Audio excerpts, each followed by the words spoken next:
Good morning student. आज हम हमारी पाठ्य पुस्तक ज्ञानोदय भाग 3 का 19वां अध्याय मातृभूमि का अध्ययन करेंगे।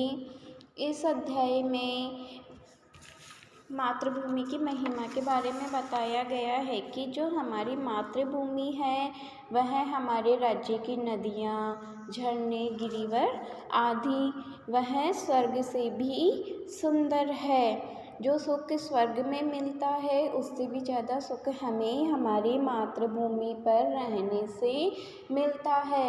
इस अध्याय के अनुसार मिथिला के राजकुमार को जब स्वर्ग की राजकुमारी के साथ विवाह करने का अवसर मिला था तो उनके सामने एक ही शर्त रखी गई थी कि आपको राजकुमारी के साथ विवाह होने पर आपको स्वर्ग पर ही रहना पड़ेगा। लेकिन मिथिला के राजकुमार ने स्वर्ग से भी सुंदर अपनी मातृभूमि को बताते हुए अपनी मातृभूमि पर ही रहना उचित समझा। तो अब हम इस अध्याय का अध्ययन कर जानते हैं कि मिथिला के राजकुमार ने स्वर्ग से भी सुंदर अपनी मातृभूमि को कैसे बताया और अपनी मातृभूमि का वर्णन किस प्रकार किया।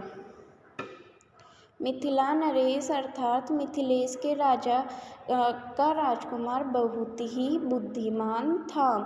जो मिथिला राज्य का नाम है जिसे मिथिलेश भी बोलते हैं। मिथिलेश के जो राजा थे उनका बेटा राजकुमार होता है, राजा का बेटा राजकुमार होता है। तो मिथिलेश के राजा का राजकुमार बहुत ही बुद्धिमान था। वहाँ का जो राजकुमार था वह बहुत ही ज़्यादा बुद्धिमान था। अपनी बाल्यावस्था से ही राजकुमार ऐसे ऐसे प्रश्न किया करता था कि सभी चकित रह जाते थे। वह अपनी बाल्यावस्था में ही बचपन से ही बहुत ही चकित करने वाले प्रश्न करता था।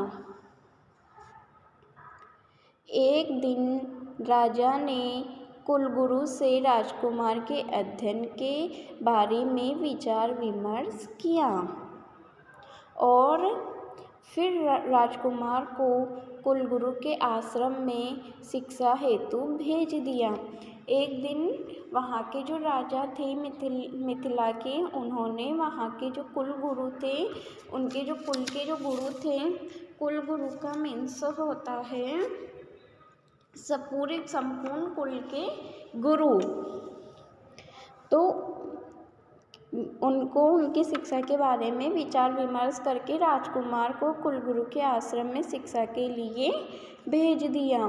राजकुमार बहुत ही लगन से अध्ययन कर रहा था और वहाँ पर जो राजकुमार था वह बहुत ही लगन के साथ अध्ययन कर रहा था और गुरुजी से अपने प्रश्नों का समाधान पाकर अपने अध्ययन में महारत हासिल करता जा रहा था। और जो उनके मन में प्रश्न आते थे वह उनका समाधान गुरुजी से पाकर अपने अध्ययन में महारत हासिल करता जा रहा था। एक दिन राजकुमार ने कुलगुरु से प्रश्न किया, गुरुदेव, हम जिसकी प्रतिदिन वंदना करते हैं वह स्वर्ग से भी सुंदर मातृभूमि क्या होती है। एक दिन राजकुमार ने गुरुजी से यह प्रश्न किया कि हम प्रतिदिन जिस मातृभूमि की वंदना करते हैं वह स्वर्ग से भी सुंदर मातृभूमि होती क्या है। तो गुरुदेव ने राजकुमार को राज्य की नदियों, झीलों और गिरिवन का नाम लेकर बताया कि ये सब मातृभूमि है। तब गुरुदेव ने राजकुमार को जो मातृभूमि की परिभाषा देते हुए कहा कि जो आपके राज्य की नदियाँ हैं, झीलें हैं, गिरिवन हैं, ये सब आपकी मातृभूमि है। गिरिवन के बारे में सुनकर राजकुमार में गिरिवन घूमने की लालसा जागृत हो गई। जब उन्होंने गिरिवन का नाम सुना गुरुदेव से तो उनके मन में गिरिवन घूमने की इच्छा जागृत हो गई। वह आश्रम से बाहर निकल गया और कहीं दिनों तक वापस नहीं लौटा। और वह जब उनके मन में गिरिवन घूमने की इच्छा जागृत हुई तो वह गिरिवन घूमने के लिए आश्रम से बाहर निकल गया राजकुमार, और कई दिनों तक आश्रम नहीं लौटा। कुलगुरु को उनकी चिंता हुई। क्यों हुई? क्योंकि वह बहुत दिनों तक वापस आश्रम नहीं लौटे ना, गिरिवन घूमने गए थे, तो कुलगुरु को उनकी चिंता होने लग गई। एक दिन राजकुमार अनायास ही आश्रम में वापस आया, और एक दिन राजकुमार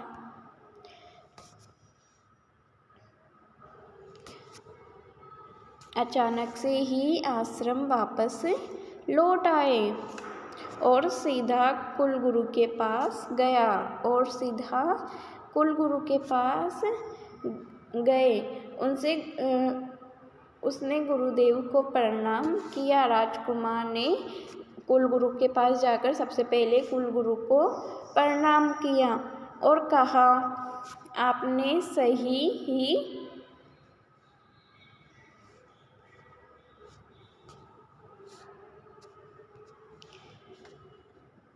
कहा था कुलगुरु, और कहा कि आपने सही कहा था कुलगुरु, मातृभूमि स्वर्ग से भी सुंदर होती है। जब राजकुमार गिरिवन घूमकर वापस आए तो उन्होंने कुलगुरु को क्या बोला कि आपने सही कहा था, जब मैं गिरिवन घूमा तो मुझे भी स्वर्ग से भी सुंदर अपनी मातृभूमि लगी।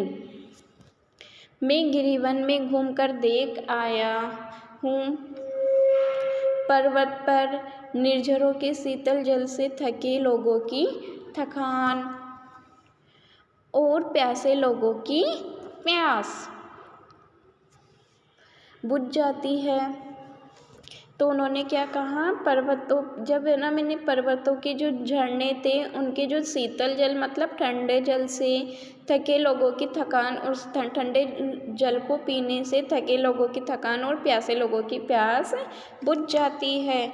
इसलिए यह जो गिरिवन है, वहाँ के जो पर्वत हैं, वहाँ के जो झरने हैं, वह स्वर्ग से भी सुंदर है।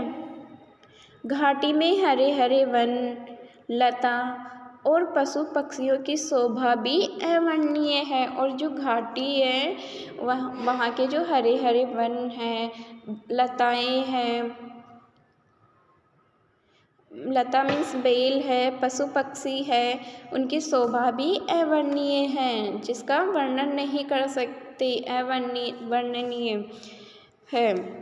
वन में दहाड़ते शेर, भागते हिरन और घास के मैदान बहुत अच्छे लगते हैं।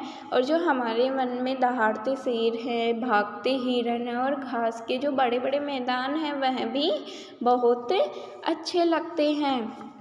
गुरुवर, आप मुझे आश्रम में से गिरिवर में रहने की आज्ञा दे दीजिए। और फिर आगे राजकुमार गुरुवर से क्या बोलते हैं कि आप मुझे आश्रम से गिरिवर में रहने की आज्ञा दे दीजिए। अब आप मुझे वन में ही रहने की आज्ञा दीजिए। मैं मातृभूमि की वंदना वहीं करूँगा, और मैं फिर मातृभूमि की वंदना वहीं पर करूँगा गिरिवन में रहकर।